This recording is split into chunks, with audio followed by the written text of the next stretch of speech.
In today's episode, we'll talk about the most common mistakes made whilst extending nails into an oval shape.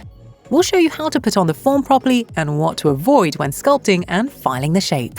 Hi, my name is Connie, and this is a channel dedicated to the art of nail styling. Today, we'll show you the most common mistakes made when sculpting an oval nail. We collected some insights from our training sessions, and now we can share with you what the biggest challenges are when learning this shape. You can check if the same things cause you trouble too. Let's get started.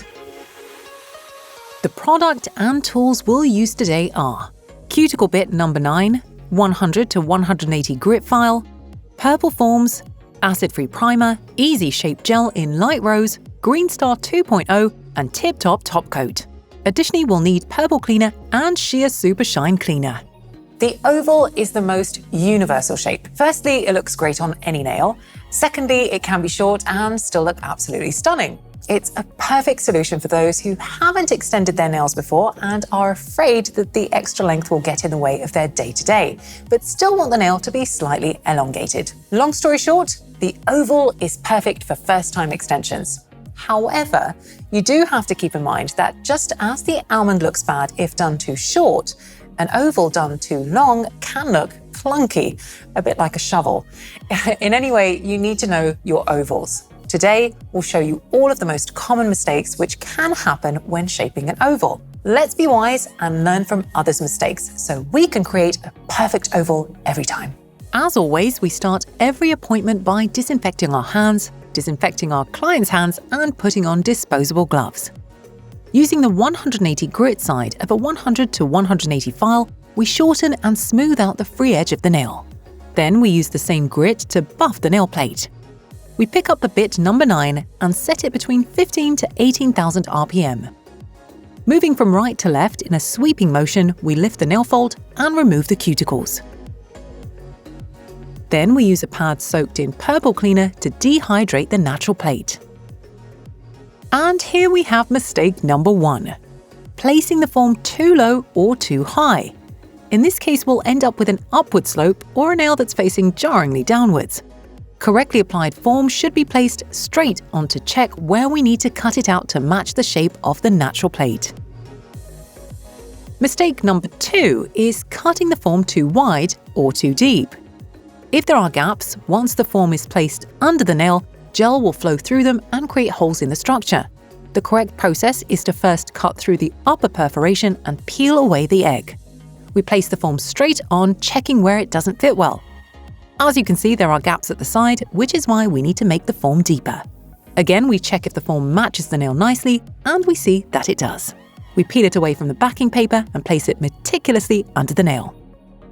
Another mistake is pinching the wings askew and incorrectly closing off the form at the tip. The lower wings of the form should be pinched evenly, and the form should be left slightly open at the end so that its shape resembles a teardrop. Mistake number 4 is badly executed side cuts. If we make the cut too shallow, the form will rest on the fingertip. If we make it too deep, there'll be a gap and the gel will pour through it. A correct cut should be done at a slant, starting where the natural nail starts to grow out of the fingertip. The same should be done on the other side of the form. The 5th mistake is pinching and pressing the form too much. This will make the form too tight, it will widen and deform, so the sculpted nail won't have a proper tunnel. A properly applied form should be rolled gently in our fingers and placed under the nail without stretching it sideways. We apply the acid-free primer to the entire surface of the natural nail. We apply a thin layer as if we were using a regular nail polish.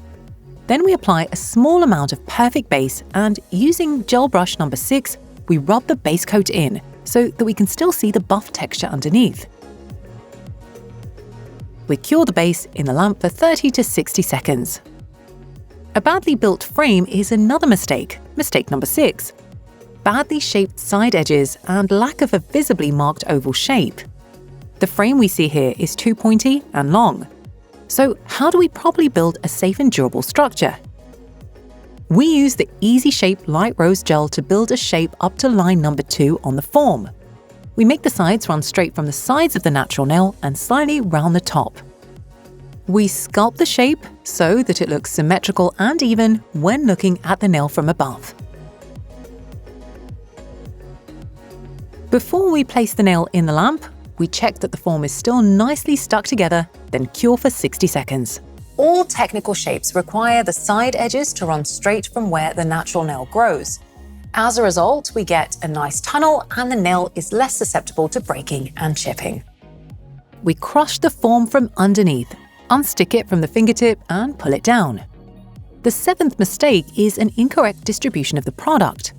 Chaotic work and putting too much pressure on the brush will result in the product spreading incorrectly. The correct technique is all about pulsing motions.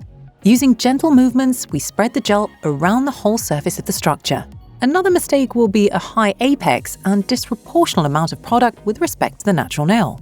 A correctly placed apex should be located between 1/3 and 1/2 of the length of the natural plate, starting from the cuticle line. You need quite a bit of experience to know how much product to pick up in order to create a perfect apex on the first try. You need to act with moderation. You can't use too much product or else the apex will be too high and the nails will look clunky. You can't use too little product either, attempting to create super dainty, delicate nails because it just won't work. But the apex is not only a visual effect, it's mostly a guarantee of a well-structured nail which won't break or chip and will wear well.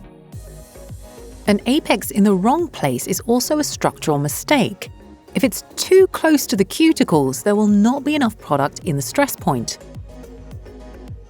If it's too close to the edge, it will make the nail look heavy and clunky. To place the apex in the correct position, we apply a small amount of the Easy Shape Light Rose gel over the entire frame to create a slip layer. Then we pick up a larger bead of gel and place it between 1/3 and 1/2 of the natural nail length. We spread the product gently, working on its surface.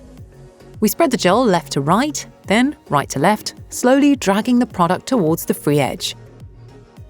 If we run out of product, we add another ball of gel to the area where we finished and continue spreading it till we reach the end of the nail. Then, looking from the side, we create the C curve using thin thread movements from the cuticles to the free edge. We cure in the lamp for 60 seconds. We use a pad soaked in wipe-off cleaner to remove the dispersion layer. Mistake number 10 is filing the shape from the bottom of the nail. If we work this way, we can easily file down the tunnel and the edges. The correct technique is holding the file perpendicular to the surface and shaping the nail looking at it from above. Filing by the cuticles at a wrong angle is the 11th mistake. Why? We can easily damage the epidermis working this way. To do it properly, we should work at an angle in which the rubber located in the rim of the file rests on the cuticles. This allows us to file the area around the nail fold safely without the risk of damaging it. Mistake number 12 is filing down the apex too much. We avoid hitting the nail with the file or pushing it hard into the nail. How to work properly with a file?